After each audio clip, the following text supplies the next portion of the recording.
I noticed something. So we're in Luke 19. This is There's no palms. there's no palms.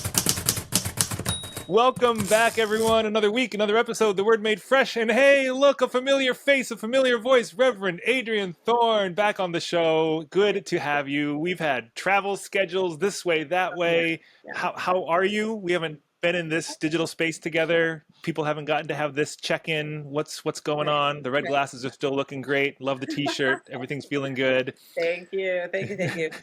No, I'm doing great. I was away teaching on spiritual faculty with my denomination, the Presbyterian Church, just leading worship for newly ordained clergy, and that was very life-giving for them and for me.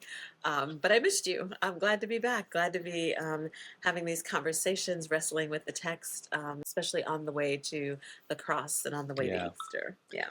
And you did that every single day for that week Yeah. you were with like you were the worship leader daily, so it was Right. you Yeah. know you love this stuff when you sign up to do it 5 days in a row. 7 days in a row, twice on 7, okay, never Fridays. mind. That's right. 7 days in a row, twice on Fridays. It is so life-giving. I mean, but the Yeah. daily worships are just like 30 minutes long, but getting to dress a space and play with fabric and have candles all over the place. Um, to be outdoors, to give people little instruments so that they can like join the band. I mean, Wow. all the sort of things that I'm sure you did like in seminary that are fun that kind of get squeezed out when you get in the church because people are like, what do you mean give everyone like claves and maracas? It's like, no, we're not doing that. But in seminary and in this space, it's welcome. And for clergy who spend so much of their time often alone, solo pastors planning worship, for them to just be able to enjoy worship every day Yeah. without having to plan it, it is just the best just to see their Yeah. faces and how grateful they are. Yeah. It's you're literally preaching to the choir, Yes. kind of literally and metaphorically, and so there's so much to play with. And I have a hunch some of those things might make their way into Riverside. We are a place that's willing to play and maybe tap some claves here and there. I know a good clave rhythm when I can pull it off here. I was a percussionist. Bring it Okay, on. okay, okay. Yeah, it would be kind of fun to have some little percussion instruments at the entrance every Sunday, or on Sundays when it makes sense. It probably Yeah. wouldn't be fun if we did it every Sunday, but Yeah. once in a while, I think a little surprise like that could be very life-giving for the community. Yeah. Well, this Sunday, there'll be something for people to put their hands in and wave around because it is Palm Sunday. It is So fun. get ready. Your palms are here. Now, so we got to make sure we preface this. We have shifted in the past few years to eco-friendly palms, which are That's right. better for the environment and how they're grown and harvested. So they might not be the, long fronds of, shape it into a cross childhood memories. We apologize for the trauma we're inflicting on not giving you that, but know that you are holding and waving a frond that is more ecologically sensible and conscious for the world we live in. And it will be there, so we will wave some palms. However, I noticed something. So we're in Luke 19. This is... There's no palms. there's no palms. I know. I was going to say this is Palm Sunday, but there's no palms. There's no palms. There's only ever palms in what, John? I think so. Yeah, I think I it's think John. so. So there's no palms. There's cloaks.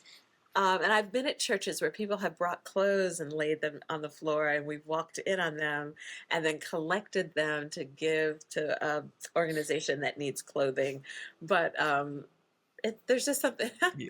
Cloak Sunday is maybe not as appealing to people as Palm Sunday.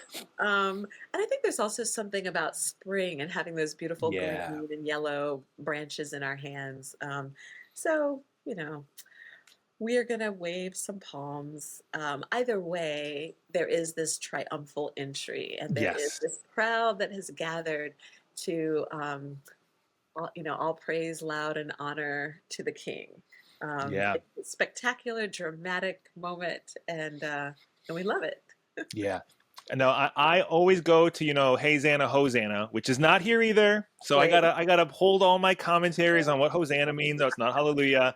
But they start coming in. Blessed is the King who comes in the name of the Lord, peace in heaven and glory in the highest heavens. And then the Pharisees are like, hey, Jesus, can you get these people to quiet down? They're causing a ruckus. And Jesus Right. is like, if they're quiet, the rocks are gonna shout out. What are you That's right. doing? That's Yeah. right.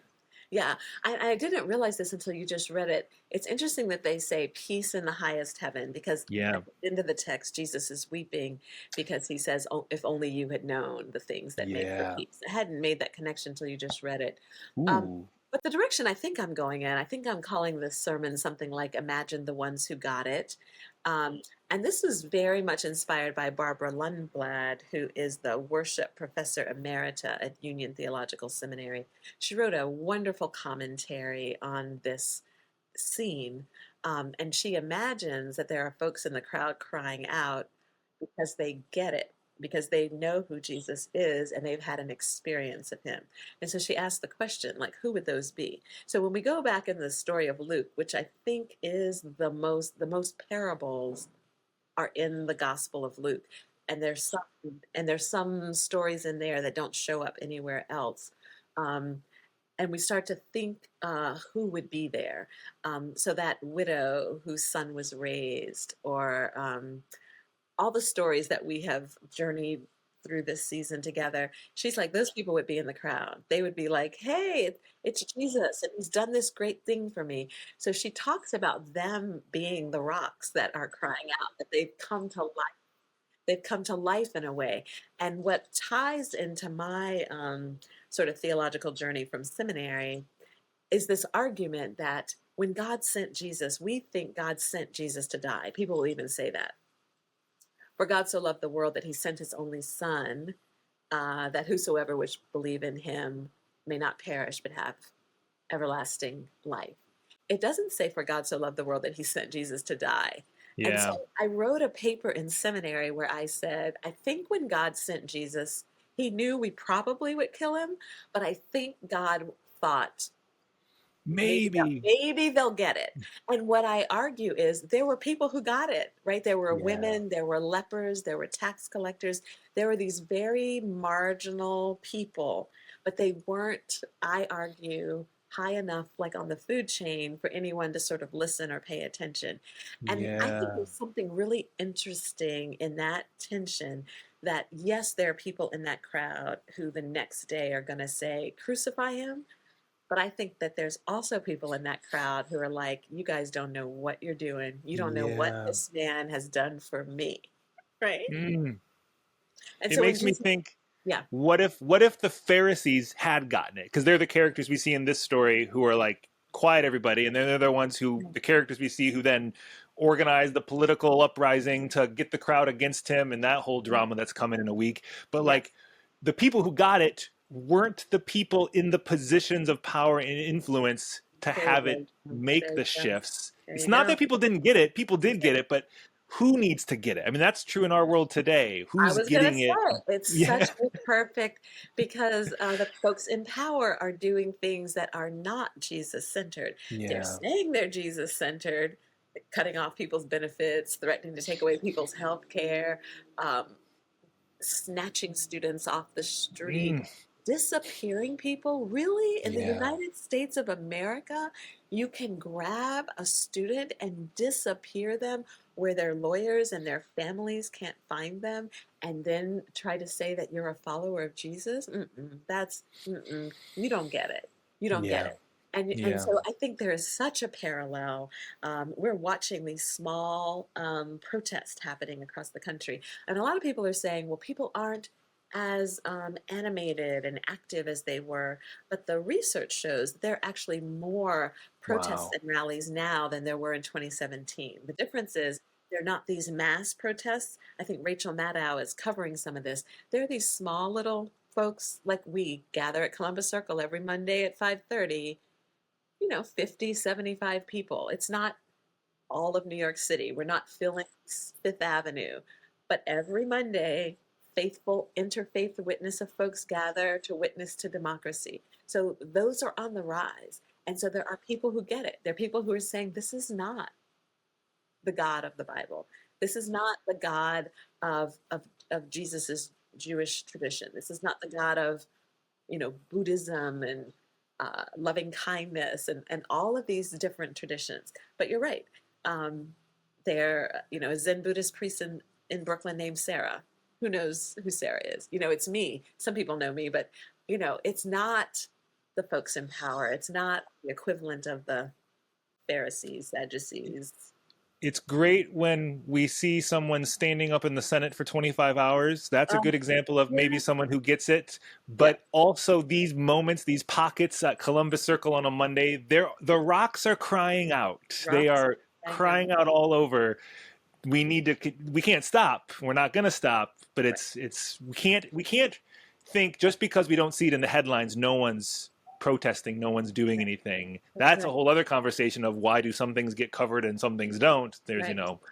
Yes, yeah. yes, yeah. And so I think if we, play that metaphor out, things are going to die. Things have already died. People have died for lack of medicine and clean water and vaccines. Folks certainly are losing their jobs, may lose their homes. For those who care about such things, the stock market is falling, and um, other disruptive things are happening in our economy. And it's terrifying. As I imagine Jesus heading to the cross was terrifying for the people who got it. But we do have a hope. And someone reminded me today, this week rather, that Desmond Tutu, in the midst of all of the ghastly behavior that happened in South Africa during apartheid, students being neckless, tires put around their necks, set on fire, people being set on fire, Nelson Mandela and others being snatched and disappeared and found murdered. Someone said to Bishop Tutu, "How do you stay joyful?" He had that delicious, wickedly magical laugh, right? That we all can hear. And he said, because we know how the story ends, right? And when you think about that, and again, I've said this for a few weeks now, it sounds so flimsy, right? Prayer and fasting and gathering in community and coming to church on Sunday and knowing how the story ends. It sounds like it's not enough. Yeah. But when you look at a man like Desmond Tutu, when you look at someone like the Dalai Lama, when you look at folks who have stared like destruction and death in the face, have fled their country, and they're still laughing. They still believe in the power of faith and in the power of each other and our neighbors. And they say, we know how the story ends. We know we're going to have some difficult days, but I'm excited about what resurrection looks like in our faith story, but in our national, international, collective story. Well, that's a good place to be, given that we're a week away from where the story ends, so to speak. Even that's not really an ending, as it is just another starting line and ongoing practice resurrection. But still, to see the realities then on that triumphal entry, that lament for Jerusalem, and then to almost see where are those rocks still crying out today, and what are the laments we're still uttering in our current moments. We need to have room for them, and I think it's absolutely fitting that this coming Sunday, Palm Sunday, is a day to really make space for all of that, knowing in 7 short days we're going to be putting up lilies and shouting our hosannas, and the trumpets and brass are going to be doing their thing. But let's be in this moment, knowing that moment is coming. That moment is coming. And it is coming for us individually. It's coming for our nation. It's coming for our world. We hold on to that hope. A big word that we use in theological circles is eschatological hope. What that means, Jim, you may actually have more to say about the eschatology. Scat? I know what scat means. Okay. But it essentially is what Bishop Tutu is saying. We know how it's going to end. And there's a song that I love. There's a line in that song says, somehow this has to end up good for me. Yeah. Right? This is what Romans 8 says to us. Yeah. I always, eschatological means of the last days. That's the Greek word in there. But I always love the big, really fancy word, an inaugurated eschatology. So it's not an eschatology that we're waiting for in the future, but we inaugurate it now. We bring that future into the present. It's not just this sit on my hands someday. It's I am actively working to embody and manifest and pull that future into the Yes. present. Yes. So it's like that moral arc of the universe that we all jump up and grab and try to pull down. And I Yeah, it's love what bending you towards said. justice, and if we all grab it, Bending- it might That's bend a right. little quicker. That's right. And it also ties with Riverside's theme for the year, this notion of imagining a church and imagining the impossible. Yeah, Because I think that inaugurated hope starts with what we can imagine, right? If we can believe it, if yeah, we can trust in the promises of God and the Spirit, that is a first step on the way to acting as if and doing what's needed to, as you say, pull that hope into the world that yeah. could be. So, Well, all that on Sunday. So yeah. buckle up, everybody. You're going to get a palm branch. If you're online, you can wave these palms. You got some built Oh, in. that's a good one. I always like to make that joke of Palm Sunday. Or what I love, again, the palms aren't technically in the story of Luke, but Right. the narrative would just be they grabbed what they had around them and they waved Right. them. There's no like Right. particular significance to the palm. If they had been in a different context, we would have called it something different. It's just they grab what's available and you wave it to cause a ruckus and to celebrate. So if you That's don't got a palm branch nearby, grab what you got. Wave your potted plant. Shake your cat, right. not too hard, just gently. Yeah. Pull dirty laundry, clean laundry, Right. banging pots. That's Oh, the that's thing. a good one. It's that sense of. So all of us online folks, get ready to join the celebration from I where we love it. are. Um, and this Sunday, as always, Open Bible Study happens at 9:30 in the building and online. Join us in either space if you can. Worship starts at 10:30 with special music, and then kind of things get rolling around 11. And then we'll have a lovely conversation in virtual coffee hour with you, Adrienne, afterwards. So if you're online, you can stick around for that. It is going to be another great Sunday. They always tend to be great Sundays, and this one I'm really excited as we lean into Holy Week. And then Holy Week, oh, there's Maundy Thursday, there's Good Friday, and then the Easter Sunday coming. So check the website trcnyc.org for all the information. Holy Week services are in the room and online, so you can participate wherever, however you are. And we look forward to stepping into this Holy Week and all the weeks to come with you all. See you all on Sunday.